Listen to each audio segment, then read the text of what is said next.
드디어 마지막 시간을 맞았습니다. 여러분 이번 3차 여름 환상 수양회를 통해서 하나님이 주시는 은혜를 많이 받으셨습니까? 예수님은 절기 끝날에 큰 은혜를 약속하셨죠? 예, 요한복음 10장 보면 그러므로 오늘 이 시간에 이 마지막 시간에 하나님께서 다시 큰 은혜를 주실 줄로 믿습니다. 여러분에게 마지막으로 큰 감동과 충격과 도전이 되는 시간이 되기를 주의 이름으로 축원합니다. 세월은 흘러서 모세가 하나님께 부름받을 날이 가까웠어요. 그런데 모세에게는 죽기 전에 한 가지 해야 할 일이 남아 있었습니다. 그것은 바로 이스라엘의 원수이자 하나님의 원수였던 미디안을 치는 일이었어요. 미디안은 이스라엘 민족의 철천지 원수였습니다. 뿐만 아니라 하나님의 원수이기도 했습니다. 민수기 31장 1절과 2절입니다. 여호와께서 모세에게 말씀하여 이르시되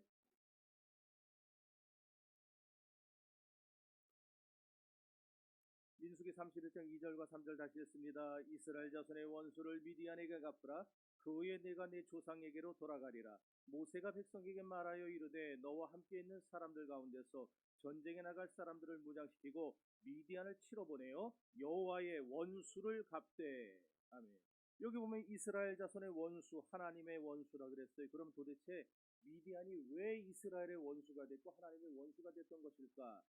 모압과 함께 여호와를 대적하고 이스라엘을 망하게 하려 작당을 꾸몄기 때문입니다.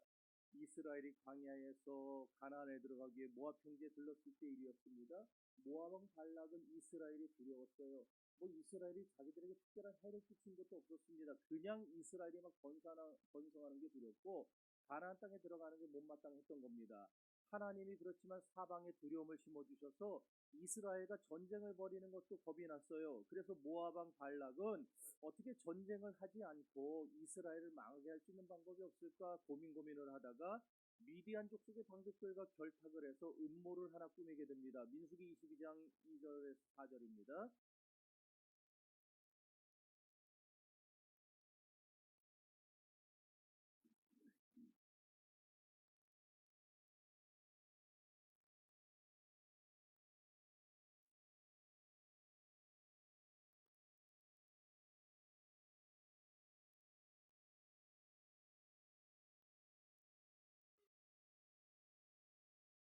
아멘.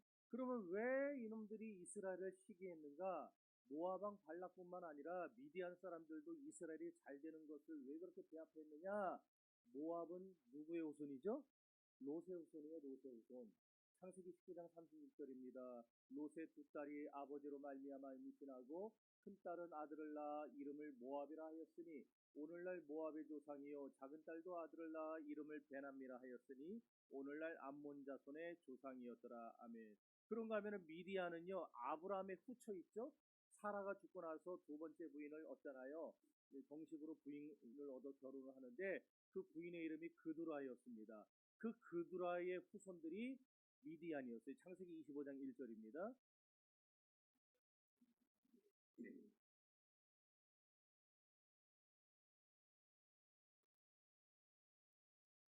네. 그러니까 모압과 미디안은요 100% 이방인은 아니었던 것입니다. 아브라함과 조금씩 관계가 다 있었어요. 그러니까 모압은 아브라함의 조카 롯이 큰 딸과 관계에서 낳은 아들이었고, 그리고 미디안은 아브라함의 후처였던 그두라의 후손들이었다라는 겁니다. 하지만 이스라엘에 비하면 정통성이 어때요? 확연히 떨어질 수밖에 없습니다. 예, 그래서 이스라엘을 시기합니다.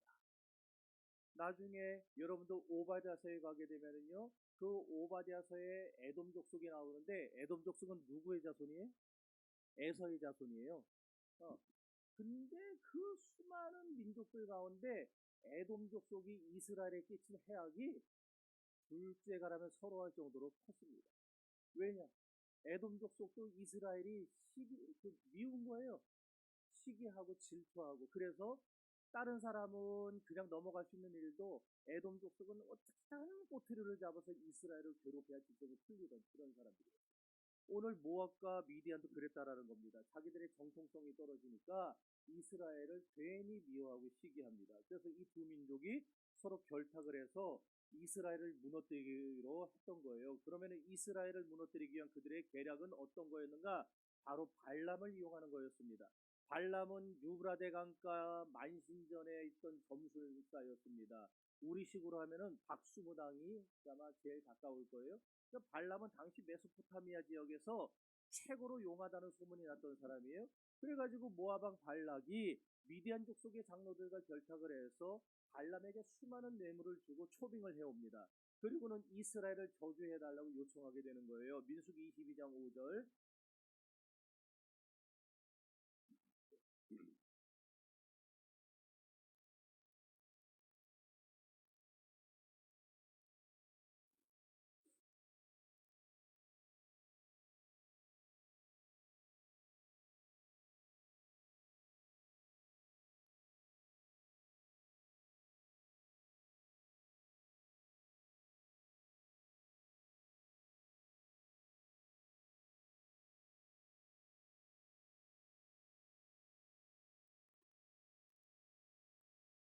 아멘.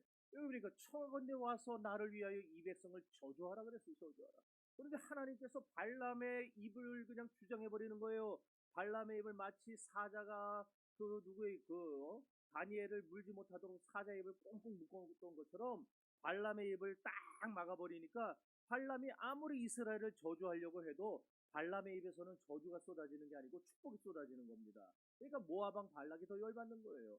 여러분, 사람을 살리고 죽이시는 분, 이것은 우리 하나님밖에 없는 줄 믿습니다. 사람에게 복을 주시고 사람의 복을 거두어 가시며 또한 모든 흥망성쇠를 이루어 가시는 분도 우리 하나님이십니다. 하나님이 우리를 창조하셨습니다. 하나님이 우리를 구속하셨습니다. 그리고 하나님이 오늘 우리에게 은혜를 주시고 복을 주시는 것입니다. 할렐루야. 그러니까 발람의 마음을 감동하기도 하시고 입을 바꿔버리기도 하시는 하나님이 아닙니까? 이런 하나님을 찬양할 수 있기를 바랍니다. 이스라엘의 하나님, 우리 하나님을 찬양합시다.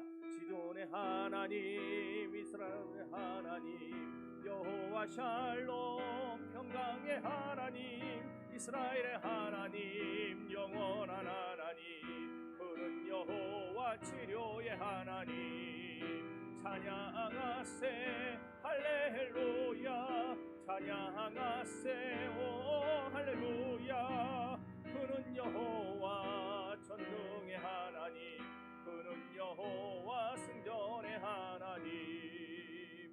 이런 일이 여러 번 반복됐습니다.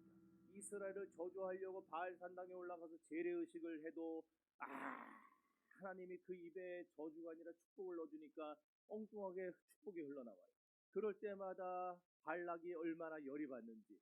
한 번은 소빈들판 비스가산 꼭대기로 데려갔습니다. 그리고 거기서 이스라엘을 저주하라고 시켰어요. 그러나 이번에도 발람의 입에서 저주가 아니라 축복이 흘러나옵니다. 그러자 발락이 다시 발람을 부올산 꼭대기로 데려갑니다. 거기서도 이방신에게 제사를 드리고 나서 이스라엘을 저주하라고 했는데 또 하나님이 이스라엘을 축복하게 하시는 거예요. 여러분, 이 정도 됐으면 발람이 깨달았어야죠. 그런데 이 또라이가 깨닫지를 못해요. 그 발람과 발락이 그래서 서로 기분 나쁘게 헤어집니다. 내가 기껏 수많은 뇌물을 주고 저 이스라엘을 저주하라고 데려왔더니 그 멍청한 게 입만 열면은 축복을 하고 말이야. 그냥 승질이 나는 거예요. 발람은 발람대로 그게 내 맘대로 되냐고, 내 맘대로 되냐고. 그래가 둘이 싸우고서 헤어졌어요. 민수기 24장 25절.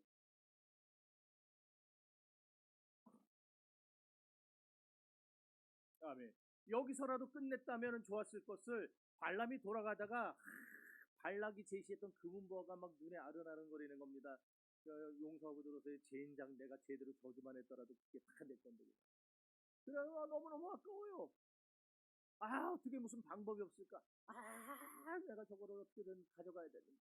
또 발락도 이대로 발람을 보내기가 아쉽습니다. 그래가지고 다시 사신을 보내서 고향으로 돌아가던 발람을 데려옵니다. 그래서 발람도 못 이기는 척 다시 따라와요. 돌아온 발람에게 발락이 말합니다. 당신이 대놓고 저주를 못하는 건 내가 이제 알았다. 그렇다면은 저주를 못하는 대신에 어떻게 하면 이스라엘을 망하게 할 수 있는지 계략이라도 좀 알려달라. 막 애원을 하고 요청을 합니다. 그래서 발람이 그때 알려준 사악한 계략이 바로 바알보올 사건이에요. 이스라엘 남자들을 아름다운 모압 여자들로 하여금 홀려가지고 육체관계를 맺게 이방신을 섬기는 의식에 동참하게 해서 우상숭배의 올무에 빠지게 만들었던 겁니다. 민수기 31장 16절.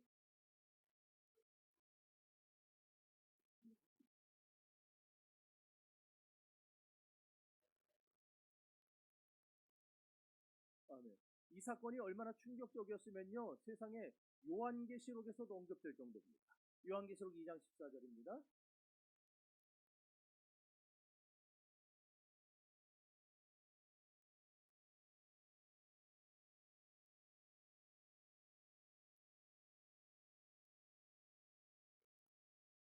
아멘.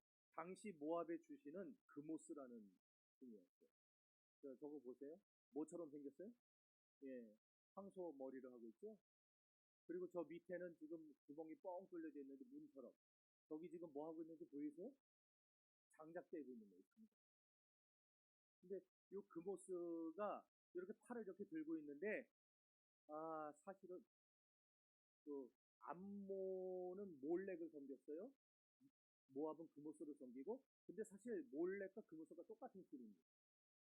명칭만 다른 거지. 근데 몰렉은 어떻게 하고 있냐면은 팔을 이렇게 하고 있어요.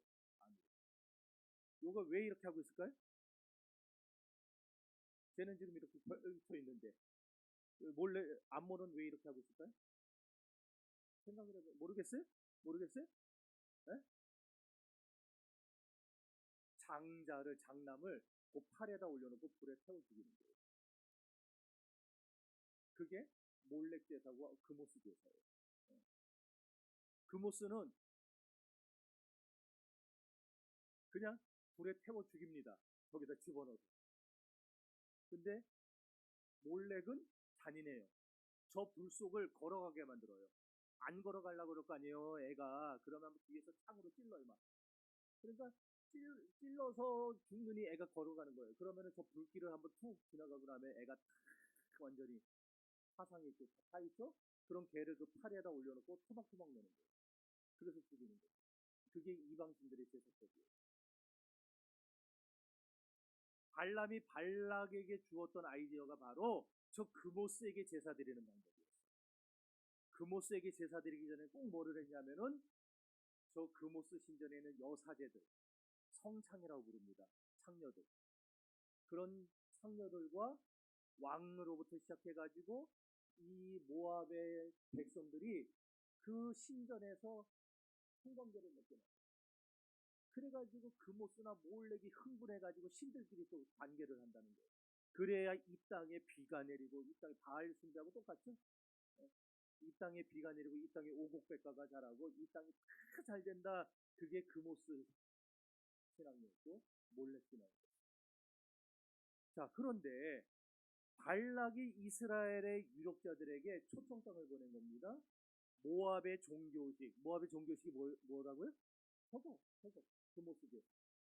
저 의식이 있는데 이거는 다른 게 아니고 우리 모든 사람들이 다 평안하고 평화롭고 잘되고 풍요롭기를 기원하는 제사다라는 거예요. 그러니 당신들도 여기 와서 같이 제사를 드립시다라고 이스라엘의 방백들과 지도자들에게 초청장을 보냈어요. 지금 전쟁을 하자는 게 아니죠? 그죠? 너희가 우리하고 한번 붙어 싸우자. 오늘 이스라엘이 이란을 공습했어요. 아세요? 네. 네. 그러니까 이란에서 드론 100대를 또 보냈어요. 근데 100대를 또 다 격추시켜버렸어요. 중동은 또 난리가 났습니다. 지금. 네. 그 이란이 발람의 고향. 자, 어쨌든 지금 전쟁을 하자는 게 아니잖아요. 그죠? 그러니까 풍요기원 축제에 초청을 하니까 이스라엘의 지도자들이 얘네들은 어떻게 하나 궁금해가지고 안심을 하고 온 겁니다. 그래서 거기에 와가지고 그들의 계략에 빠져요. 그냥 아리따운 여자들이 자기네 그 부인들, 자기네 그 이스라엘 처녀들은요 40년 동안 광해에서 살다 보니까 화장도 안 해요. 머리도 푸석푸석해요. 그냥 먼지가 다 때국물이 줄줄줄 흘러요. 그런 여자들 보다가 모압의 그 기가 막힌 그냥 샤넬 넘버 5 바른 여자들을 보니까 눈이 돌아가는 거예요. 그래가지고 그 여자들이 거기서 그냥 모압 사람들하고 음행을 저지르는 모습을 보면서 이 사람들이 처음에는 눈을 돌렸겠죠. 이게 뭐냐고. 그런데 조금 있다가 이러고 보는 거예요.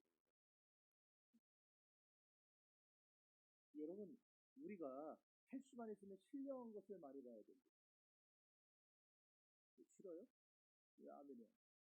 우리가 할 수만 있으면 신령한 생각을 많이 해야 됩니다. 더러운 곳을 많이 보고 더러운 생각을 많이 하면 돼요, 안 돼요? 안 돼요. 왜냐면 우리가 거기에 넘어가요. 인간이, 사람이 약하기 때문에 처음부터 그러려고 하는 게 아닌데 사람이 약하기 때문에 자꾸 넘어가요, 죄에. 그래서 우리는 할 수 있으면 신령한 것을 보고 할 수 있으면 신령한 말을 해야 되는 거예요. 거룩한 것을 자꾸 봐야 됩니다. 자꾸 읽어야 됩니다. 자꾸 참여하면서 은혜받는 일에 주력해야 되는 거예요. 여러분의 의식과 내면을 거룩한 영성과 상상력으로 채우시기를 바랍니다. 똑바로 보고 싶어요, 주님. 온전한 눈짓으로 똑바로 보고 싶어요, 주님. 견눈질하기 싫어요. 하지만 내 모습은 온전치 않아. 세상이 보는 눈은 마치 날 죄인처럼 멀리하며 외면을 하네요. 주님, 이 낮은 자를 통하여 어디에 쓰시려고 이렇게 초라한 모습으로 만들어 놓으셨나요? 당신께 드릴 것은 사모하는 이 마음뿐. 이 생명도 달라시며 십자가에 놓겠으니 허울뿐인 육신 속에 참빛을 심게 하시고 가시뿐인 세상 속에 미랄로 죽게 하소서. 미드라시에 보면은요, 미드라시 이제 뭔지 알죠? 미드라시에 보면은 모압 평지에 임시로 금오스 신전을 만들어 놨습니다. 템플을 쳐. 그리고 이런 일을 벌였다 되어 있는 거예요. 여러분, 아까도 얘기했지만 40년 가까운 세월 동안에 화장도 안 하고 제대로 씻지도 못하고 하는 그런 여자들과 지내다가 이 모함 여자들을 보니까 신세계 여자로 보이는 겁니다. 그래서 처음에는 얼굴을 돌렸지만 왜 얼굴을 돌렸냐? 여호와 종교는 거룩한 종교거든. 여호와 종교는 정결한 종교거든. 그러니까 처음에 굉장히 거북한 겁니다. 여러분도 어디 나가서 갑자기 사람들 죄 짓는 거 보면은요, 예상치 부리고 얼굴 돌리잖아요. 네? 그런데 그것도 한순간입니다. 금오스 종교는 시각적이고 비유적이고 성격이기 때문에 조금 시간이 지나니까 이스라엘 남자들이 죄다 거기 넘어가 버리고 마는 겁니다. 더구나 그 여자들이 무대에서 춤만 추는 게 아니라 이스라엘 남자들 앞에 가서 술을 따라줍니다. 우상제물을 안주로 떠서 입에다 넣어주는 거예요. 그러니까 그냥 남자들이 헬렐레 해가지고 남자들이 잘해요. 남자들이 자기가 제일 문제지. 그러니까 헬렐레한 남자들이 그냥 이 창녀들이 따라주는 술 다 퍼마시는 거예요. 우상제물을 먹은 바로 그때 모압 남자들이 여사제들과 그 창녀들과 성관계를 하는 겁니다. 그 모습을 봤을 때 이스라엘 사람이 얼마나 큰 충격을 받았겠습니까? 문화적 충격이 이루 말할 수 없는 거예요. 그때 그 예쁘게 꾸민 모압 여자들이 또 미디안 여자들이 이 이스라엘 남자들이 가서 유혹을 한 겁니다. 그렇게 한 사람도 빠짐없이 그날 거기 초청받았던 이들 한 사람도 빠짐없이 다 그 유혹에 넘어가 버리고 그래서 하나 이스라엘의 그 경건하고 정결한 믿음의 용사들이 다 박살이 났어요. 완전히 하나님의 거룩을 땅에 짓밟아버리는 비극적인 사건이 일어나게 됐던 것입니다. 민수기 25장 1절입니다.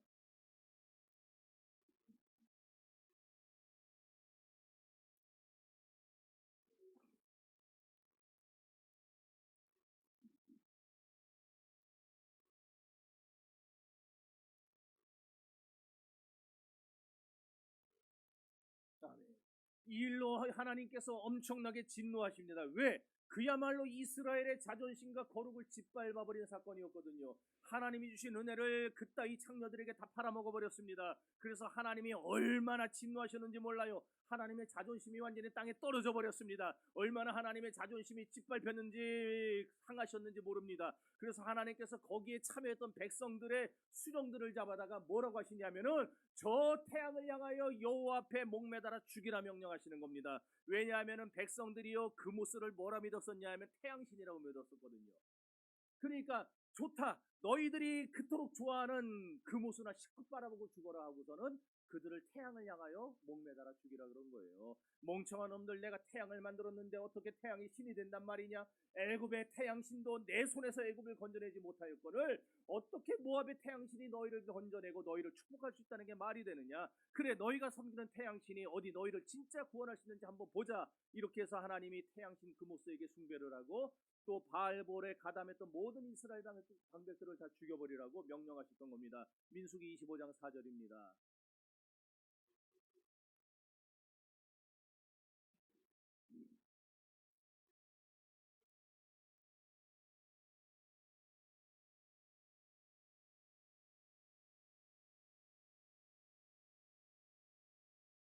아, 네.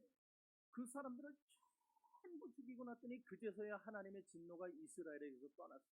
그러니까 하나님께서 얼마나 이 모압 사람들하고 미디안 사람들을 하나님의 원수로 생각하게 됐어요. 왜? 하나님의 거룩성을 짓밟았죠. 하나님의 정결한 이스라엘 백성들을 타락하게 만들었죠. 그러니까 하나님은요 미디안을 철천지 원수로 생각하시는 거예요. 그렇게 해서 민수기 31장 2절과 3절 읽어봅시다.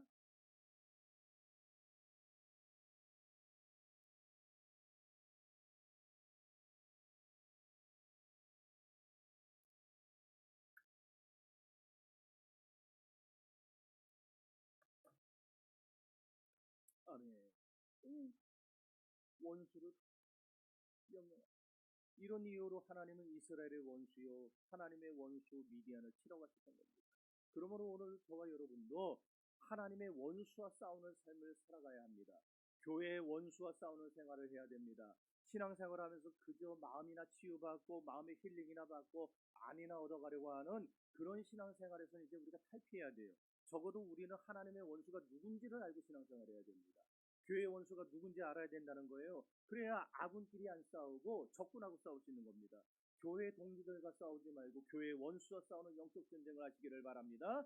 주의 진리 위해 십자가 분기 하늘 높이 들고서 한껏 분사되어 용맹스럽게 찬송하며 나가세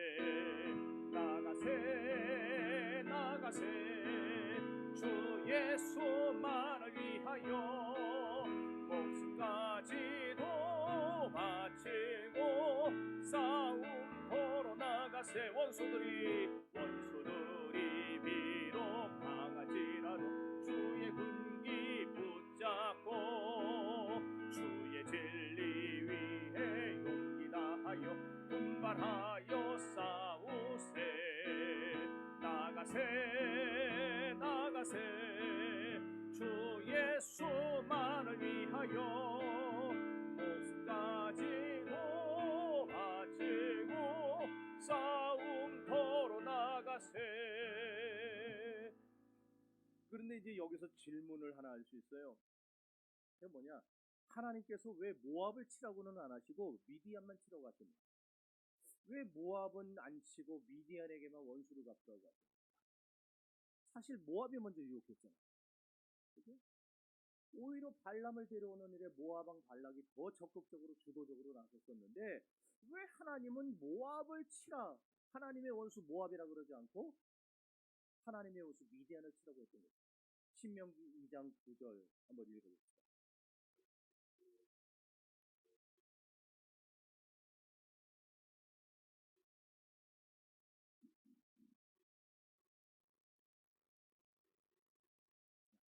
하나님은 이스라엘 백성들이요 모압 땅을 지나갈 때 그들과 싸우지도 말고 다투지도 말라고 명령하셨어요. 그 이유가 뭐냐? 모압 땅은 이스라엘에게 주지 않고 노세 후손에게 줬다 그 얘기예요. 그러니까 하나님이 모압 사람들에게 일반 은총을 베풀어 주신 걸 말하는 겁니다. 배려를 해주신 거예요. 물론 이것은 어디까지나 암시적인 이유일 뿐입니다. 그럼 좀 더 확실한 이유는 없는가? 시므리와 고스비 사건에서 그 확실한 이유가 등장합니다. 민수기 25장 14절.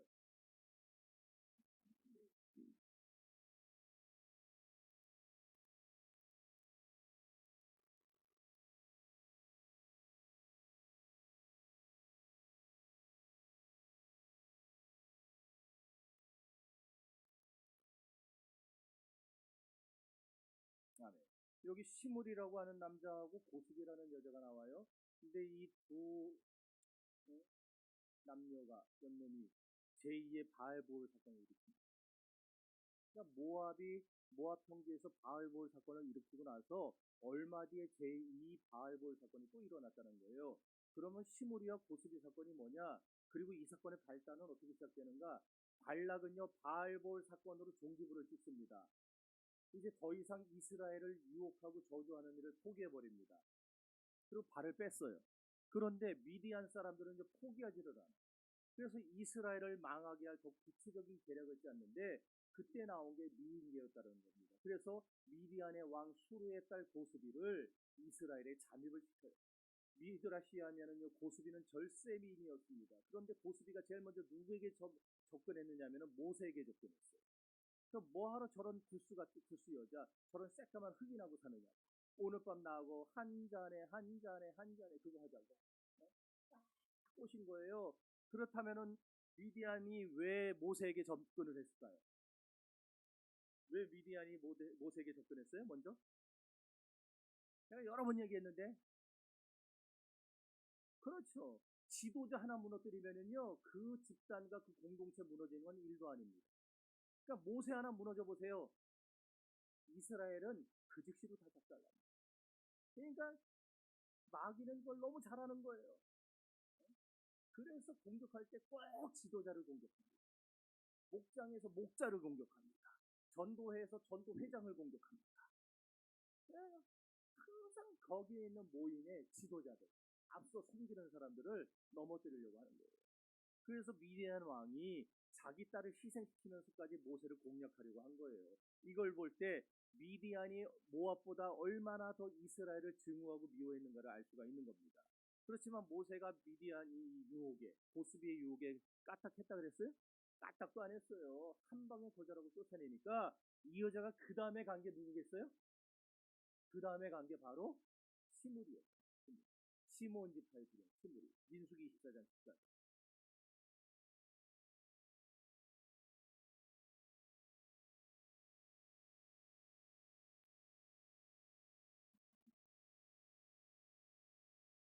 그런데 역시 미드라시아이면은요 이 시므리가 모세의 안티였어요. 모세. 그래서 건수만 생기면 모세를 씹고 뜯고 맛보고 즐기고 하려는 그런 인간입니다. 거기 보면 시므리가 고스비에게 이런 말을 했다고 나옵니다. 고스비 나는 모세보다 더 똑똑한 사람이야. 나는 모세보다 더 위대한 사람이야. 모세는 야곱의 세 번째 아들인 레위 지파의 후손이지만 나는 레위의 형 시몬 지파의 족장이란 말이야. 그러니까 내가 모세보다 훨씬 위라고 이렇게 말하는 게 거기 들었잖아. 이러면서 고스비를 모든 이스라엘 백성들이 보는 앞에서 떳떳하고 당당하게 지금 야밤에 숨어서 데리고 들어간 게 아니라 대낮에 모든 사람들이 다 보는 앞에 그 고스비를 데리고 자기 장막으로 데리고 들어갔다. 그래서 은행을 제기된 거예요. 민수기 25장 6절.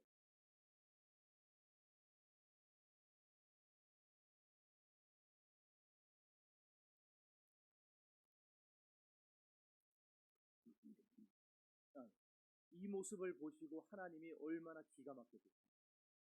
또 그걸 쳐다보는 모세와 아론과 이스라엘 백성들은 또 얼마나 어안이 벙벙했겠어요. 너무 어리 빠지면 말도 안 나오잖아요. 제가 이러면서 봤을 거예요. 그걸 쳐다보고 있는 하나님 또 얼마나 열이 받으셨어요. 그러면 바알볼 사건이 끝난 지 얼마나 됐다고. 제2의 바알볼 사건을 만든 겁니다. 여러분 이거 한 사람의 죄가 아니에요. 지금 여기 보면 시므리의 죄도 나오지만요. 이것은요, 온 이스라엘을 부정하게 만드는 아주 심각한 죄입니다. 그래서 하나님이 얼마나 진노하셨는지 바로 그 다음 순간에 이스라엘의 연병을 바라게 하세요. 그래서 민수기 25장 9절 이하에 보면은요, 순식간에 2만 4천 명이나 되는 사람들이 죽어버리는 대참사가 일어납니다. 미드라시는 이때 죽은 2만 4천 명이 누구냐? 시므리를 따랐던 자들이라고 증언을 하는데 이게 어느 정도 근거가 있어요. 왜냐?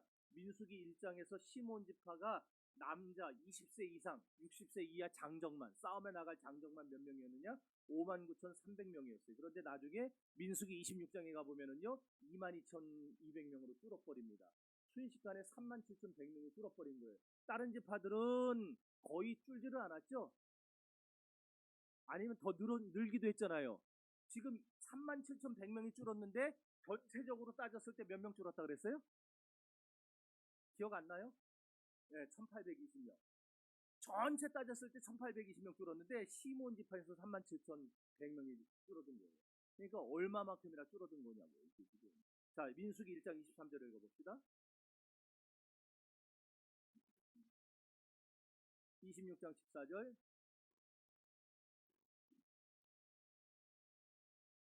보세요. 40년이 지나서 인구가 늘어난 게 아니고 완전히 줄어버렸어요. 그러니까 1820명 준 거는 시몬 지파만 준 거고 나머지 지파는 다 늘었던 겁니다. 그러니까 이게 시몬 지파의 비극이었어요. 시므리 한 사람의 죄인 줄 알았는데 시므리 한 사람의 죄로 끝나지 않고 한 지파를 작살내버린 거예요. 사실 시몬 지파는요, 여러분 자숙의 자숙을 해도 모자라는 지파였다는 거 아시죠? 왜 그래요? 왜? 에? 뭐라고요? 살인.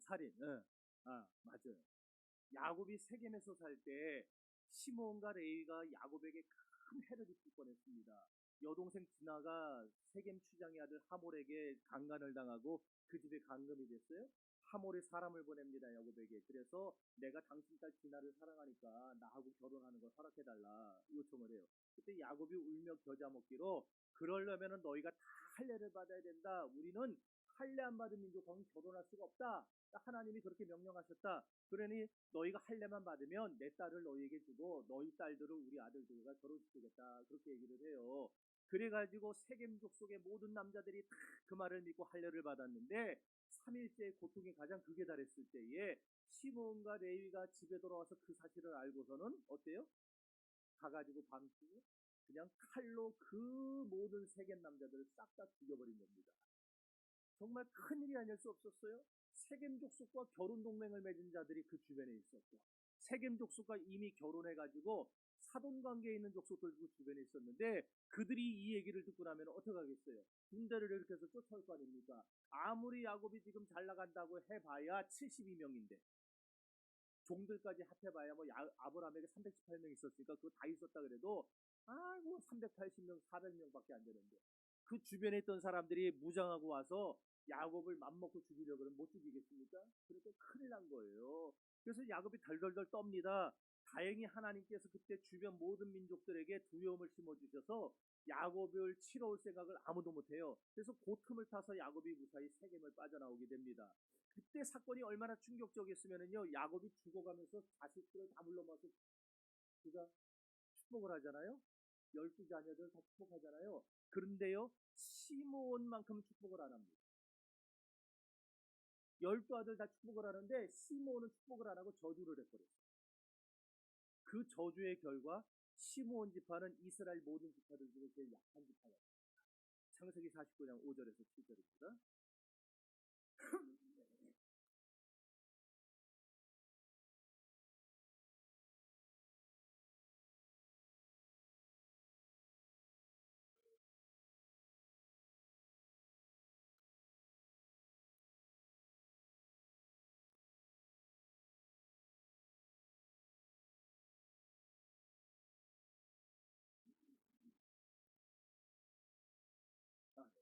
그래서 시므온 지파는 싹 다 흩어져 버려요. 제일 약한 지파가 돼요. 게다가 신명기 33장에 하면 모세도 또 12지파를 축복합니다.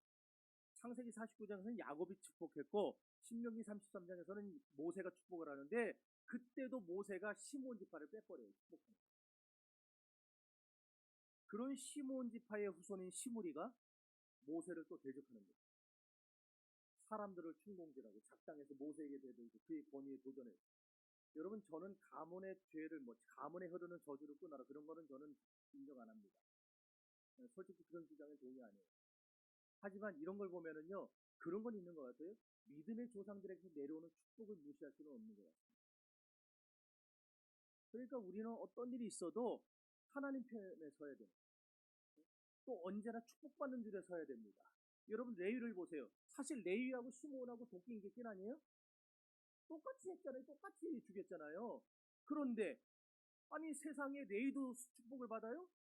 모세도 레위를 축복해요? 근데 시므온만 다 빠지는 거예요. 축복받을 때만. 왜 이렇게 됩니까? 수양에서 말씀드렸듯이요, 레위 지파가 저주가 축복으로 바뀌는 계기가 있었죠. 금송아지 사건 때. 금송아지. 아론이 그냥 거기다가 불에다가 금은 보화를 다 집어넣어가지고 거기서 그걸 가지고 녹여가지고 금송아지 형상을 만들고 우상을 만들고, 그때 모세가 내려와서 열이 받아서 시키는 구도선 깨버리고 나서 그러잖아요. 너희들 중에 여호와의 편에 설 자는 나에게 나오라. 그때 나온 지파가 어디예요? 레위 지파. 그래서 모세가 명령하죠. 너희는 진이 끝에서부터 저 끝까지 두루 왕래하며 너희의 형제를, 너희의 부모를, 너희의 친척을, 너희의 가족을 죽여라. 쉽겠어요?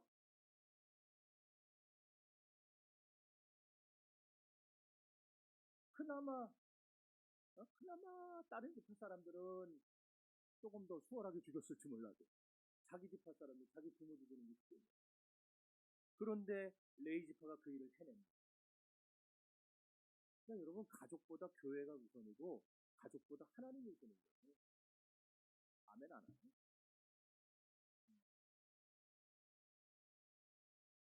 저는 그런 신앙에 삽니다.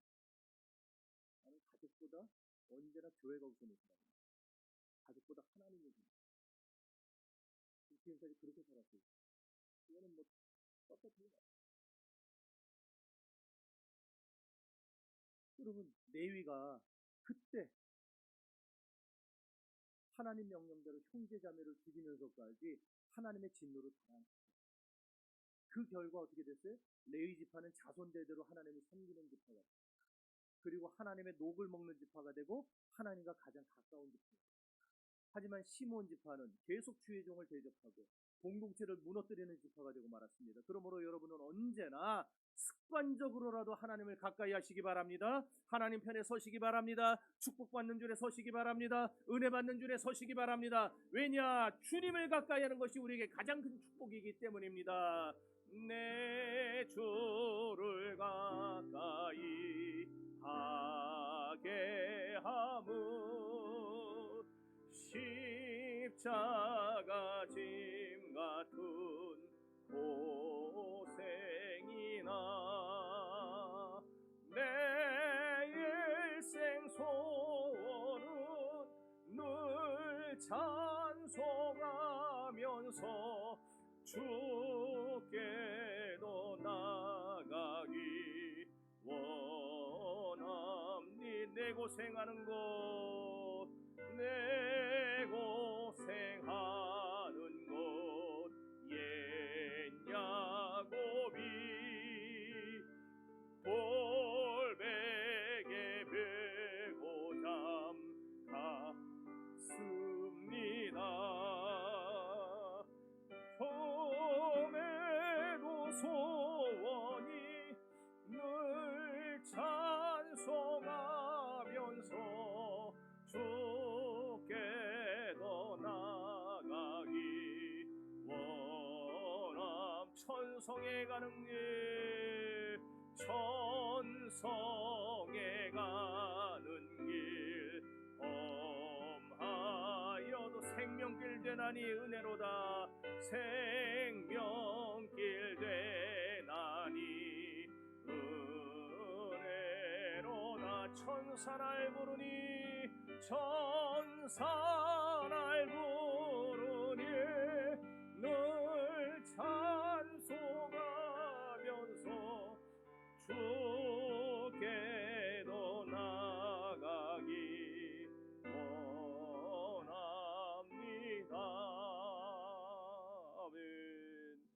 그러면 시므리와 고스비의 죄가 왜 더 큰 걸까요? 왜 하나님은 시므리와 고스비 때문에 2만 4천 명이나 되는 사람들에게 연병을 보내셨느냐 말입니다. 모압 왕은 사실 이스라엘의 바깥에서만 유혹을 했어요. 이스라엘 백성들을 그모스 신전으로 끌어들여서 바깥에서 유혹한 겁니다. 그러다가 안 될 것 같으니까 슬쩍 발을 뺐어요. 그런데 시므리와 고스비는요, 그 더러운 음행을 어디로 끌고 들어와요? 이스라엘 공동체 안으로 끌고 들어옵니다. 곧 장막 안으로까지 끌어들였던 거예요. 모압 왕은 바깥에서만 이스라엘을 유혹했지만 시므리는 어디로? 그 더러운 음행을, 그 더러운 죄를 거룩한 공동체와 회중 안으로 끌어들어 가지고 왔다라는 거예요. 이것이 하나님 보시기에 자존심 상하고 진노를 유발할 수밖에 없는 행위였던 것입니다. 여러분, 이스라엘의 온 회중과 장막이 얼마나 거룩한지 아십니까? 여기 한번 도표를 한번 보세요. 도표 띄워주세요. 저기 보면 지성소, 그 뒤에 그 주위를 성소가 둘러싸고 있고 성전 마당이 쌉니다. 그 다음에 제사장과 레인들이 장막들이 그 성막을 둘러싸고 있죠. 그런 다음에 온 회중의 장막들이, 여러분 기억나죠? 이스라엘 지파들이 세 개 지파씩 동서남북으로 진을 쳤던 거. 그렇게 온 회중의 장막들이 지성소를 중심으로 해서 딱 둘러차서 뭐가 들어오지 못하도록, 그 안에 죄가 들어오지 못하도록, 그 안에 불결함이 들어오지 못하도록 막고 있는 역할을 했던 거예요. 그러니까 저 이스라엘의, 나중에 지난번에 우리가 역대상도 공부하고 그 에스라와 느헤미야도 공부를 했지만은, 이스라엘의 사람들 이름이, 백성들의 이름이 느헤미야서와 에스라서에 그렇게 그냥 엄청나게 길게 나오는 이유가 뭐라 그랬어요? 이스라엘의 성벽 재건, 이스라엘의 성전 재건은 뭐를 통해서 완성된다 그랬어요? 사람들을 통해서 완성된다 그랬어요. 기억 하나도 안 나요? 하나도 안 나요? 하나도 안 나요? 새벽에 나오시는데 그러면은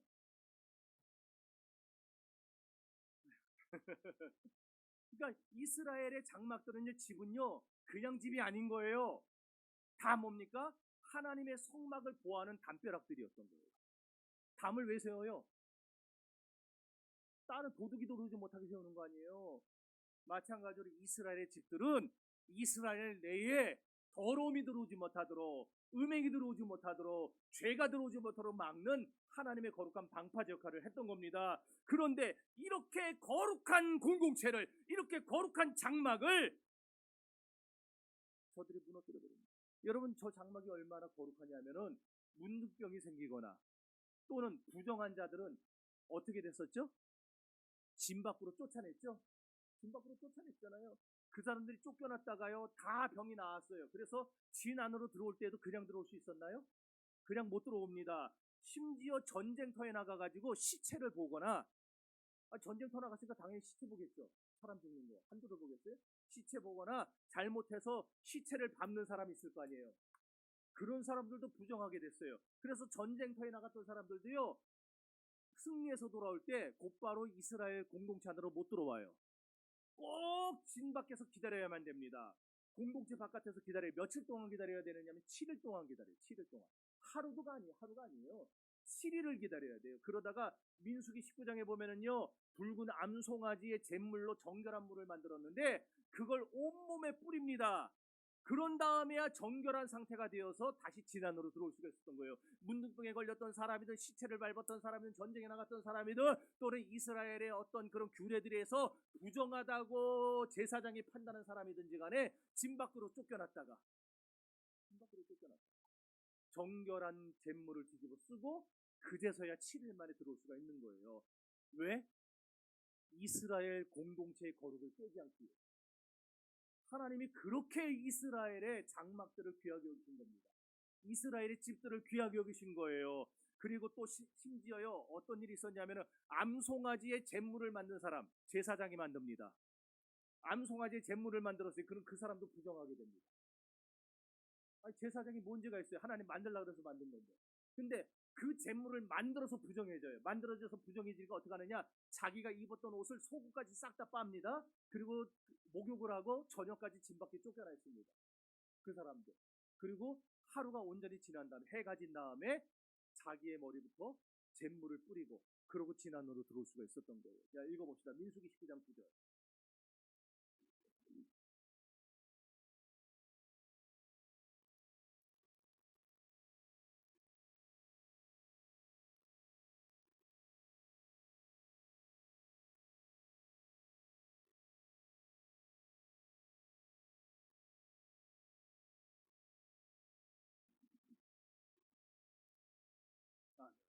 이만큼 하나님이 이스라엘 공동체를 그들의 장막을 어떻게 여기셨다는 거예요?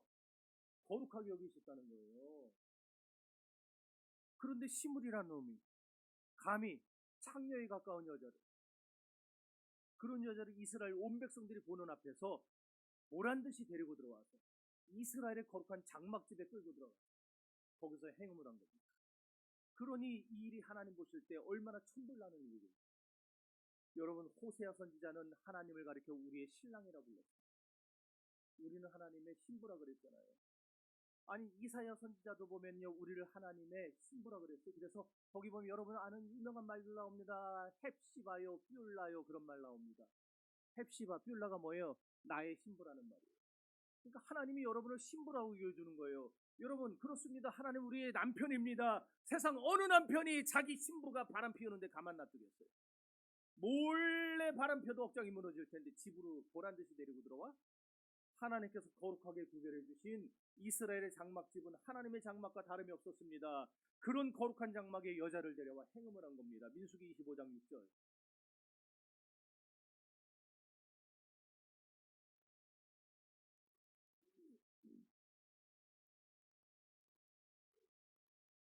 아멘.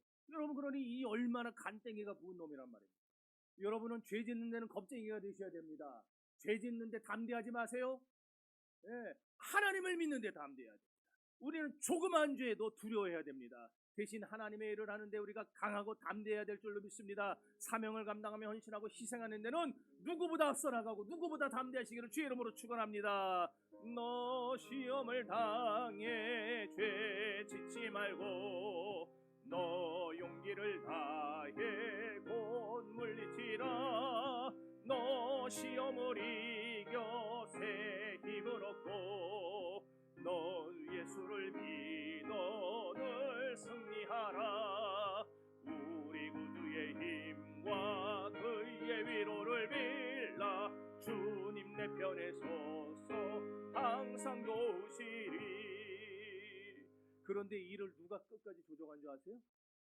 저 미디안 사람들에게 계략을 줘서 보스비를 통해서 모세를 유혹하게 하고 그게 안 되니까 시므리를 유혹하게 한 거.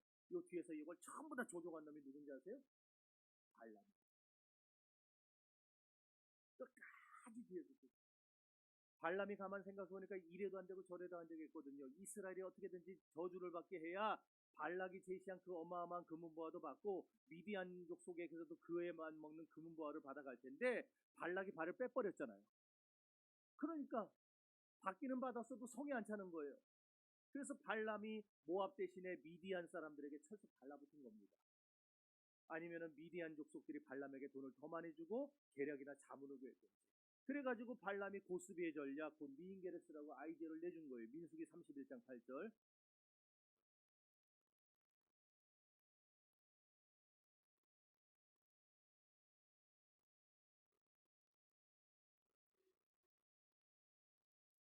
아멘. 보세요. 발람이 지금 누구랑 같이 있었어요? 미디안의 다섯 왕들과 같이 있었죠? 발람의 집이 어디라 그랬어요, 아까? 어디라 그랬어요? 아이고, 고세 까먹었어요. 어디예요? 어디? 저 강가 부돌이라 그랬잖아요. 유브라데 강가 부돌이라고 하는 곳에. 그러니까 저 메소포타미아에 있었어요. 아니, 메소포타미아하고 이 가나안 땅은요, 모압 땅은 세상에 1000km도 넘어요. 1000km. 1000km가 넘어요. 우리나라 맨 밑에 있는 제주도에서 쫙 이북에 저기 제 꼭대기가 어디 아오지예요? 어디예요? 강경인가? 아, 이렇게 된 맨 위에. 거기까지가 1000km가 될려나? 아, 그렇게 먼데 지네 집에 가 있지. 이때까지 안 돌아가고 뭐 하고 있었던 거예요? 이 미디안 왕들하고 철석 붙어 있었던 거예요. 자, 민수기 22장 5절 읽어보세요.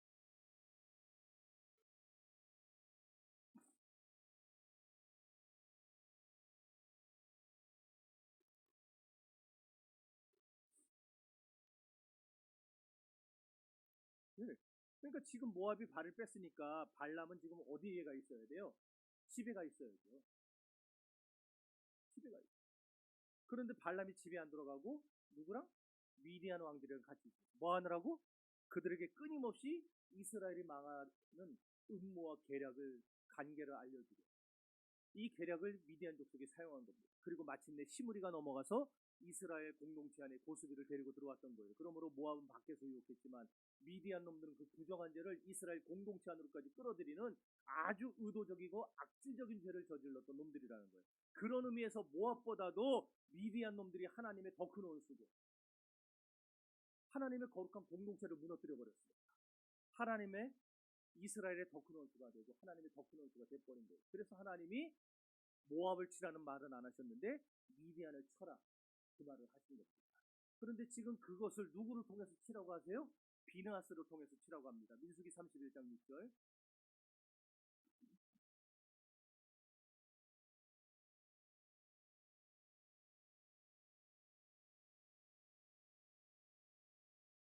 아멘. 여러분 비느하스가 어떤 사람입니까?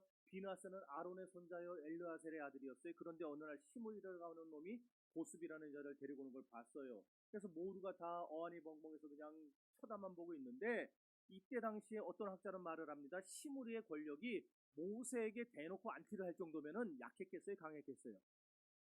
강했겠죠. 그리고 이때까지는 아직 2만 4천 명 시므온 지파가 죽기 전이니까 그 세력도 만만치 않았죠. 그러니까 어떤 학자는 그렇게 해석을 하더라고요.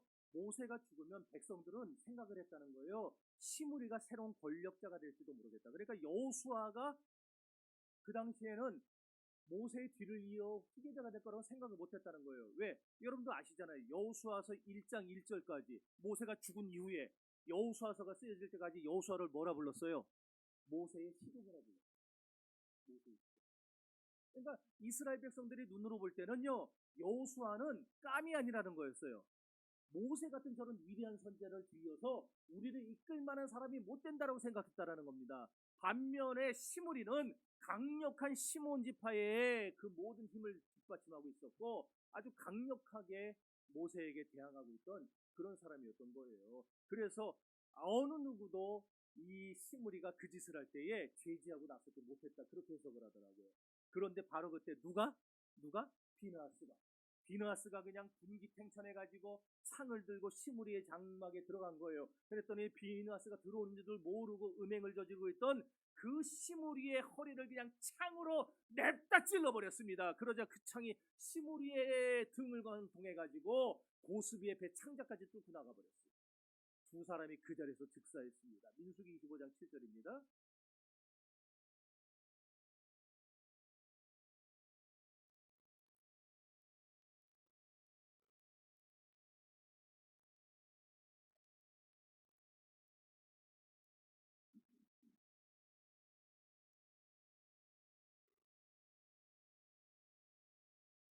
여러분 인간적으로 생각하면 이거는요 사실 무시무시하고 끔찍한 살인 아닙니까?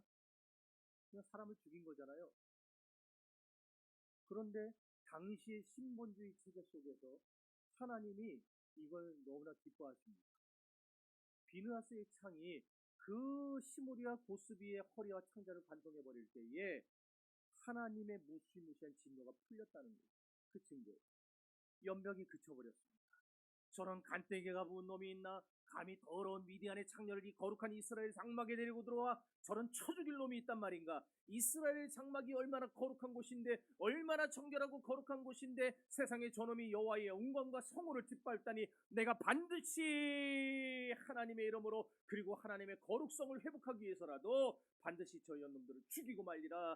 그런 주님을 향한 거룩한 질투심과 의협심을 가지고 장막으로 쳐들어갔던 거였어요. 그리고는 그 연놈들을 모두 찔러 죽인 겁니다. 그랬더니 그 모습을 보시고 하나님이 너 왜 사람 죽였냐 안 하시고 하나님이 그 모습을 보시고 기뻐하셨어요. 하나님의 진노가 풀려버렸습니다. 그래서 하나님께서 곧바로 명령을 내리십니다. 이렇게 의협심이 강력한 비느하스를 앞세워서 미디안을 치라고 말입니다. 민수기 31장 6절입니다.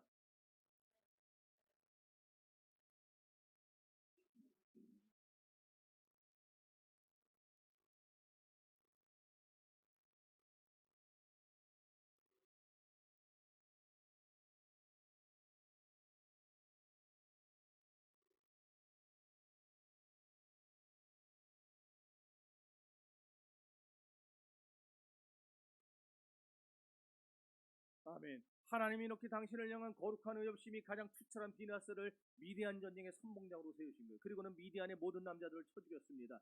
특별히 미디안의 5 왕들을 죽였는데 그 중에 하나가 고스비의 아비였던 수르였어요. 그리고 또 누구? 부올의 아들 발람이 거기에 껴 있었어요.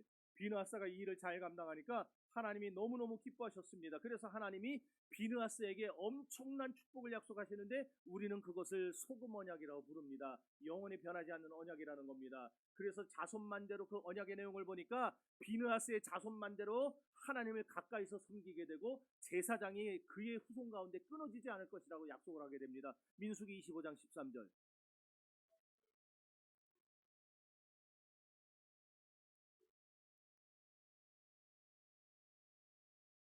아멘. 그래서 다윗 시대에 보면은요, 엘리 계통의 대제사장은요 완전히 사라집니다. 대제사장 아비아달이 끝이었어요. 그러나 비느하스의 후손은요 절대로 끊어지지 않았어요. 다윗이 아비아달과 함께 공동 대제사장으로 세웠던 사람의 이름 기억나십니까? 기억나세요? 사무엘아 할 때 했는데 기억 안 나세요? 사독이었습니다. 사독. 예. 근데 이 사독이 누구냐? 비느하스의 후손이라는 거예요. 그리고 아비아달이 죽고 나서는요, 이제 아론이란다. 이제 엘리 계통의 모든 대제사장은 씨가 말라버렸고 비느하스 계통의 대제사장만 이제 이스라엘의 대제사장으로 세워지게 되는 겁니다. 뿐만 아니라 위대한 서기관 그리고 학자로 추앙받는 에스라도 비느하스의 후손입니다. 에스라 7장 1절입니다.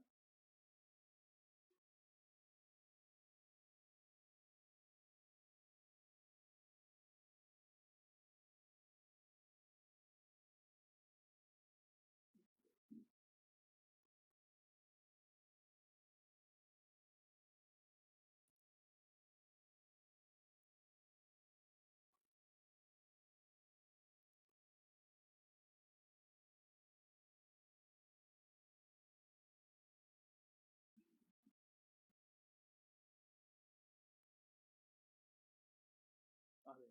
여러분 보세요. 하나님께서 약속하신 대로 사독 가문을 얼마나 축복하셨습니까? 그의 가문에서 대제사장이 끊어지지 않고 자손대대로 무궁무진한 축복을 받게 됩니다. 하늘의 신령한 복과 땅의 기름진 복을 받게 되는 거예요. 여러분도 자손대대로 복을 받으시기를 바랍니다. 그럼 복을 받으려면 어떻게 해야 할 것인가? 절대로 교회에 더러운 걸 끌고 들어오면 안 돼요. 세상의 사상, 세상의 조건, 세상의 기준, 세상의 풍조, 그 어떤 거라도 우리가 교회 안에 끌고 들어와 교회를 더럽히면 안 됩니다.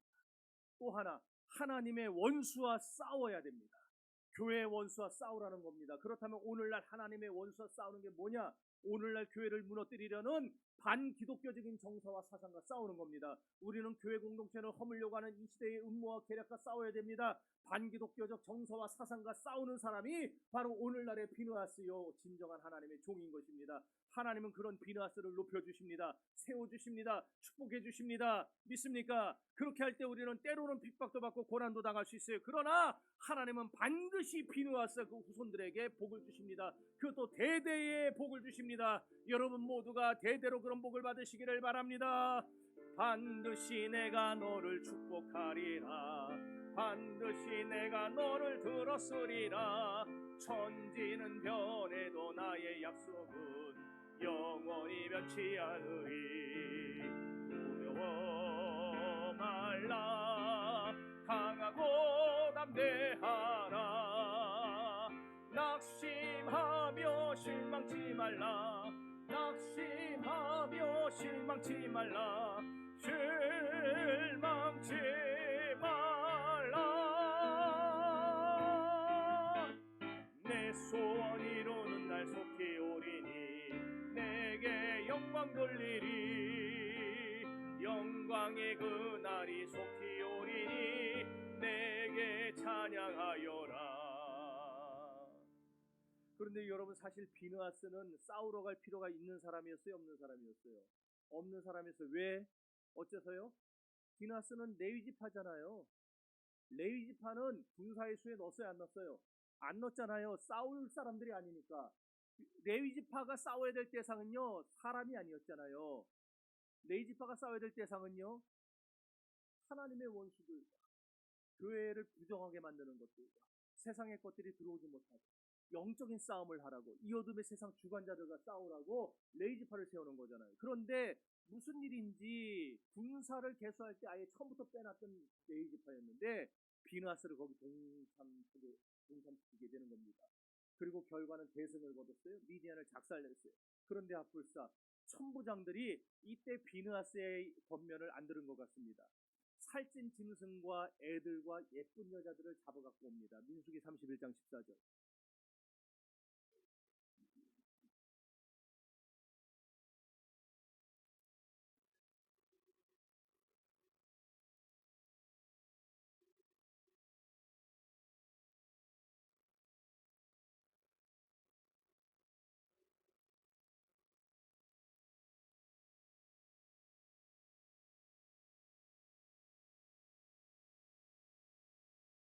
됐습니다. 자, 남자 아이들 중에서 애들 끌어왔죠. 그 다음에 짐승들 끌고 왔죠. 여자들 끌고 왔죠. 그랬더니 모세가 열이 받았어요. 그럼 어떻게 하는 거예요? 남자애들 중에, 남자애들이 아니, 애들 중에서 남자애들은 다 죽이고, 애들도 죽이라는 거예요. 그리고 짐승들도 있어요. 여자들도 두 부류로 나누죠. 남자와 성적인 경험에 있는 여자들은 다 죽이고, 없는 여자들만 살려서 너희의 종으로 삼아라. 여러분, 하나님의 뜻은 다 죽이는 거였잖아요. 근데 순종 안 한 겁니다. 왜 순종 안 했을까요? 그들은 생각한 거예요. 시므리는 불법적으로 고스비와 음행하다가 죽은 거지만 우린 아니잖아, 이거예요. 잘하면은 붉은 암송아지 잿물을 그 여자들에게 뿌리고 정결 예식을 거치면 저 여자들도 합법적으로 이스라엘 진안으로 들어올 수 있지 않을까? 그러면 우리가 합법적으로 저 여자들과 결혼할 수 있지 않을까? 막말로 모세도 구스 여자하고 결혼했는데 우리라고 못할 게 뭐냔 말이야. 저 여자들이 하나님만 믿으면 될 거 아니야. 애들도 종으로 부리면 좋잖아. 그런 마음으로 안 주겠다는 거예요. 그런데 모세가 그 여자들을 보고 노발대발해서 싹 죽이라고 그럽니다. 민수기 31장 17절 18절.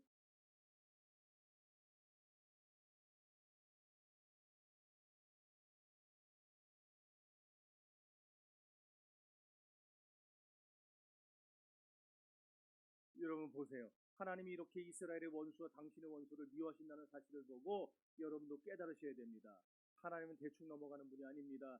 이스라엘 공동체를 무너지게 만들고 하나님의 거룩과 영광을 짓밟았던 미디안 놈들을 우리 하나님은 그냥 놔두지 않았습니다. 이것을 통해서 우리가 무엇을 깨달을 수 있습니까? 오늘 우리가 본문을 통해서 어떤 교훈을 받고 어떻게 적용해야 되겠습니까? 오늘날도 하나님은 여전히 미디안을 미워하십니다. 여전히 하나님 미디안을 치기를 바라십니다. 우리 교회 안에 반기독교적인 정서와 사상을 끌고 들어오는 자들 하나님은 누구보다 원수로 여기시고 누구보다 미워하십니다. 그래서 하나님의 영광을 가리고 교회와 하나님 나라를 대적하고 무너뜨리는 이런 사상과 정서, 교회의 질서와 권위에 도전하는 자를 하나님이 가장 증오하시고 미워한다는 사실을 아시기를 바랍니다. 그래서 오늘 저와 여러분들은요, 죽기를 각오하고 이 시대의 흐름과 싸워야 되는 거예요. 반기독교적인 정서와 트렌드와 싸워야 되는 겁니다. 이단 사이비와도 싸워야 됩니다. 이슬람과도 싸워야 됩니다. 동성애와도 싸워야 됩니다. 그것들이 우리의 미디안이기 때문입니다. 싸우라니까 치고받고 싸우라는 게 아니죠. 동성애자를 미워하고 좁혀라는 얘기가 아닙니다.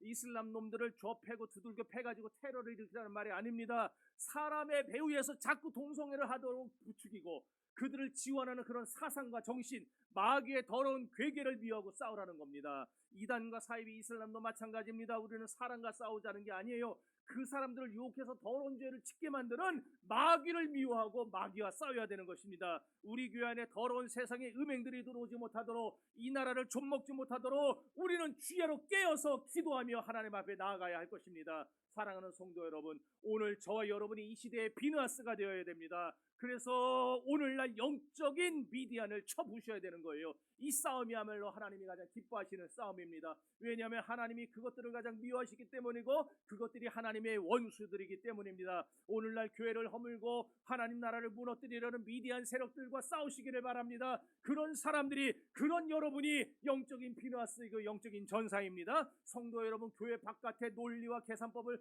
교회 안으로 끌고 들어오지 마세요. 자꾸만 세상의 논리로 교회에서 분쟁을 일으키고 교인들을 실족해 하면 안 됩니다. 비누아스는 적군과 싸우라고 세우는 거지 아군과 싸우라고 세우는 사람이 아닙니다. 세상 논리를 교회 안으로 끌고 들어오는 자들이야말로 자기도 모르게 반기독교적 사상에 물든 사람들입니다. 교회를 허물고 깨뜨리려는 마귀에게 속아 넘어간 이 시대의 시므리요 모압이요 미디안인 것입니다. 이런 사람들이 교회 안에 우상숭배와 쾌락주의를 퍼나릅니다. 세속주의와 물질 만능주의를 퍼뜨리는 사람들이에요. 아니 목사님 무슨 말도 안 되는 소리를 하십니까? 언제 우리가 교회에 우상숭배를 퍼날랐습니까? 수양에서 여러분 다 배우셨잖아요. 모세의 권위에 도전했던 고라당의 행동을 보시고 하나님이 그들의 행동을 뭐라 그러셨어요? 사신 우상에게 절하는 것과 같다라 그러셨잖아요.